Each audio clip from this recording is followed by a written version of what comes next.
आपके लिए शिव क्या है? देखिए, सबसे पहले तो आपका फिर से हृदय से आभार कि आपने फिर से मुझे भगवान शिव जी के संबंध में कुछ पूछा है। जी। हालाँकि मेरी जीभ है या मैं उसने काबिल नहीं हूँ कि शिव जी के बारे में कुछ कहूँ। लेकिन शिव जी को प्रत्येक जीव अलग-अलग रूप में देखता है।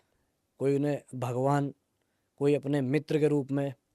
लेकिन यदि आप मेरे से पूछेंगे तो मेरे लिए सर्वस्व हैं शिव। तो क्योंकि मेरे जीवन की जो प्रेरणा है, जब से मेरे हृदय में वो जागृत हुई है, सत्कर्म के लिए, अच्छे कार्य करने हेतु, वो सब कुछ शिव जी की भक्ति से ही मुझे प्राप्त हुआ है। तो इसीलिए मैं कहूँगा कि शिव जी मेरे लिए सर्वस्व हैं, सब कुछ हैं। आपको पहली बार कब इस आस्था का एहसास हुआ था? पहली बार अब ऐसे तो मुझे याद नहीं है कि कब से हुआ था, क्योंकि ये काफ़ी लंबा समय हाँ। हो चुका है मेरे को इसी तरह से जो है नित्य प्रतिदिन कुछ ना कुछ उनकी भक्ति का मतलब कुछ ना कुछ करते हुए। कभी मंदिर गए, कभी नहीं गए, तो कभी खाली ध्यान किया, कभी कोई स्तुति गाई, कभी कुछ सुन लिया, कुछ पढ़ लिया, शिव महापुराण का अध्ययन कर लिया। इसी प्रकार से मतलब कुछ ना कुछ शिव जी के संबंध में ही मेरे जीवन में चल रहा है काफ़ी लंबे समय से कम 10 से 15 साल मान लीजिए आप। वाह। मेरी प्रारंभिक अवस्था से ही मतलब एक होता है ना कि बालक अपने घर से ही सब कुछ सीखता है। हम्म। तो मैं एक ब्राह्मण परिवार से बिलोंग करता हूँ। तो हमारे यहाँ पूजा पाठ ये सब प्रारंभिक अवस्था से ही हमें सिखाया जाता है और होता है घर परिवार में। तो उसका ही प्रभाव कहीं न कहीं एक जीव पर पड़ता है। हर बच्चे पर घर का ही वो संस्कार का ही प्रभाव पड़ता है, जो एक उसकी युवावस्था में उसके ऊपर दिखने लगता है। जी। इसीलिए कहा जाता है कि बच्चों को प्रारंभिक अवस्था से ही आज के समय में भी उस लाइन में डाल देना चाहिए कि परम सत्य क्या है। लेकिन अगर बच्चों को बचपन से शिव भक्ति में लगाया जाए जी, तो उसका क्या असर पड़ता है उन लोगों पे? देख लीजिए मैं आपके सामने हूँ।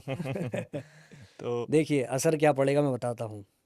सबसे सबसे अच्छा असर ये पड़ेगा कि उन्हें जीवन की सार्थकता समझ में आएगी कि जी। जीवन को किस प्रकार से हमें जीना है। जीवन की क्या हमारे जीवन में क्या महत्वाकांक्षा जो हमें जीवन में चाहिए, वो चीज़ें हम कैसे प्राप्त कर सकते हैं, किस चीज़ का हमें त्याग करना है, किस चीज़ को पाने के लिए हमें श्रम करना है, सबसे पहली चीज़।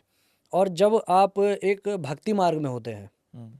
तो आप संसार की सभी वस्तुओं से प्रेम करने लगते हैं। प्रत्येक जीव में आप शिव जी को देखने लगेंगे। यत्र तत्र सर्वत्र शिवा।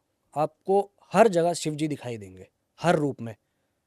तो ये प्रभाव पड़ता है। और जब ऐसी मनोस्थिति हो जाती है जीव की, तो उसका एक अच्छा और प्रभाव ये पड़ता है कि उसके हृदय से किसी के भी प्रति एक हीन भावना समाप्त हो जाती है। वो किसी से भी जलन नहीं करता, हम्म। किसी से भी जेलसी फील नहीं करता। और जब वो ऐसा होने लगता है तो वो केवल और केवल अपने पर फोकस रखता है, अपने आप को अच्छा बनाने पर फोकस रखता है और अंत में क्या होता है वो एक सफल आदमी बन जाता है। आप सही भी कह रहे हैं, ये मैंने भी अपनी लाइफ में बदलते हुए देखा है, लेकिन इसके बारे में कभी और बात करेंगे।